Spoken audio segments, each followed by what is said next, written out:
ஆ தள்ளி விடு. இதையும் இந்த முட்டையும் இது உடஞ்சு கீழே விழுந்துரும். விழாது. தள்ளி விடு கொஞ்சம். இப்படி இப்படி தள்ளி விடு. சொன்னனா இல்லையா? அந்த பக்கம் தள்ளி விடுறி, அப்பதான் வேகும். ஆஃப் பாயில் தானே அது பண்ணும். அப்படிதான் அப்படிதான் கரெக்ட். தோசை மாதிரி எடு. இது ஃபாஸ்டா எடுறி. இருங்க அது மூஞ்சில நல்லா வரும். போடு அது போடு. இதெல்லாம் பெரும் கொடுமடா.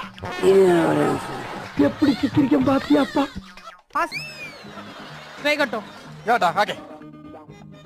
நல்ல மிளகு பொடி போடணுமா? நீ எந்த இதுவும் பண்ண வேண்டாம். லாஸ்ட் நமக்கு தின்னணும் இல்ல, அப்ப என்னைக்கு போடணும் அதுல? உனக்கு தின்றதுக்கு பச்சை மிளகாலாம் வேணுமா? அப்படி துண்ணு. நல்ல மிளகு இதுக்கு மேல பெரிய பெரிய பெரிய போடுவோம் இல்ல, அது அதுவும் போட வேண்டாம். உப்பு நீ மனுஷனே இல்ல தெரியுமா?